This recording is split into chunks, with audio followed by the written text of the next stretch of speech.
ilbaxnimaduna waxay ka fog tahay xasaradaha iyo colaadaha haddii akhriska iyo qoraalku marka ay lafdhabar u yihiin taariikh wanaagsan iyo ilbaxnimo sidoo kale ay noqonayso meeshii nagu hogaami lahayd inaan ka fogaano xasaradaha iyo colaadaha waxaan aaminsanahay inaad ku taagan tihiin dariiq saxa maanta sida aan nahay dalkeennu meeshii uu taagan yahay waa laga sheekayn doonaa mustaqbalka waxa halkan aad u fadhidaan intiina isugu timid ama buuq qortay ama soo qabanqaabisay ama halkan ka hadashay waxay ka mid noqonaysaa taariikhda dalkeenna uu leeyahay 10 sano 20 sano 30 sano kadib waxaa jiri doona dhacdooyin la mid ah kuwan ka waaweyn ka horumarsan waxaa mar walba dib loo jaleecan doonaa oo laga hadli doonaa meeshii laga soo bilaabay buddhigayaasha dhaqankaas ilbaxnimada oo ku ridaya ummadda Soomaaliyeed jidka saxda ah inaad tihiin dhallinyaroy anigoo ku hadlaya magaca dawladda waa ku mahadsantihiin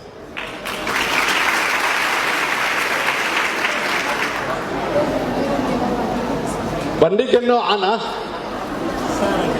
waxaa laga yaabaa inuu qofka ku soo dhaco inuu dalka ka caawinayo dhinac dhaqaale ama dhinac horumar ama isdhexgal ama aqoon kororsi laakiin waa lafdhabarka horumarka dalka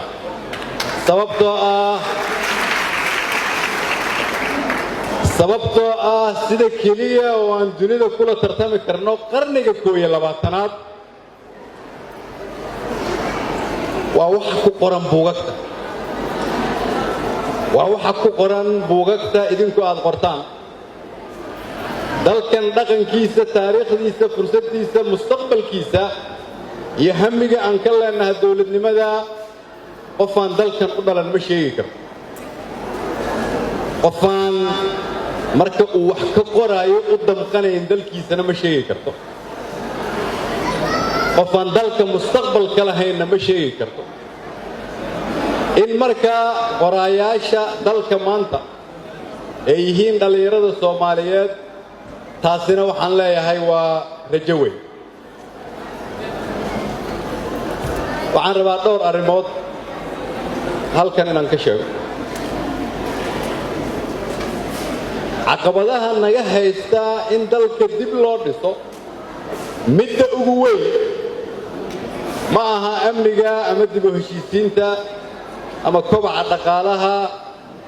ama siyaasad midaysan ama adeeg bulsho caqabada ugu weyn oo naga haysata dib u dhiska dalka waxay tahay sida loo bedeli lahaa dalka fikirka laga qabo sababtoo ah u dhawaad 60 sano oo dalkeennu uu xor ahaa nus ka mid ah dalkeennu waxa uu ahaa dawlad la'aan u dhawaad 30 sano macnaheedu waxay tahay taariikhdeenna barkeed ayaa waxaa loo asteyn karaa inaan ama dawlad la'aan ahayn ama dawlad aan shaqaynayn aan nahay taariikhdaas iyada ahi waxay dhib ku tahay taariikhda mustaqbalka in markaana la ka aaminsan yahay 30 sano inaan sidaas ahayn waxay dhib ku tahay dib u dhiska dalka laba shay ayaa looga bixi karaa mid waa midda idinku maanta halkan aad u fadhidaan oo adduunyada inaad u sheegtaan cidda hadda aan nahay iyo cidda aan noqon doono iyo cidda aan ahaan jirnay idinku inaad qortaan taariikhda cusub oo dalkan laga rabo macnaheedu waxay tahay maanta halkan waxaad isugu dhigteen ama aad isugu timaadeen inaad dhagax dhigtaan sida uu noqonayo dhismaha mustaqbalka Soomaaliyeed tan labaad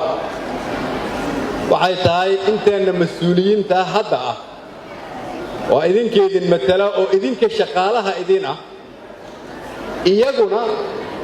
inay u dhaqmaan in dhaqanka maanta ay tusiyaan dunida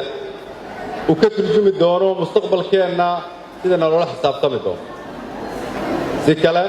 haddii loo dhigo taariikhdaadii hore waxay saamayn ku leedahay taariikhda mustaqbalka dhaqanka aniga iyo doctor cali iyo dadka nala mida aan idinkaga tagno ayaa wuxuu idin sahli doonaa ama idinku dhibi doonaa sida mustaqbalka aad dunida ula falgashaan waxaa ka mid ah marka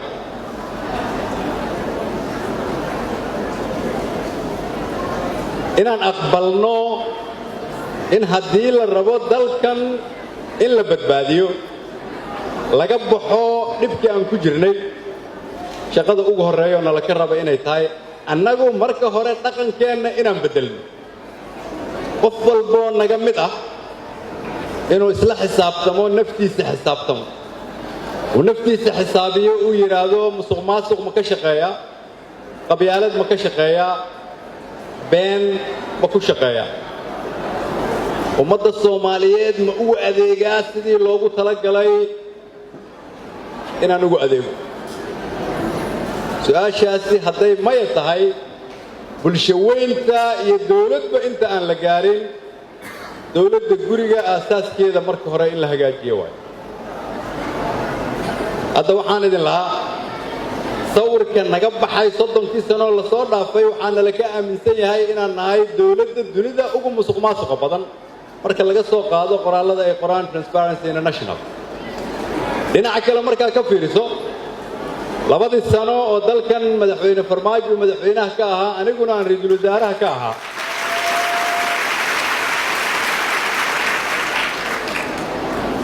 waxaa lagu guulaystay in 90% kharashka iyo dakhliga dawladda ka baxa ay u baxaan sida soo socota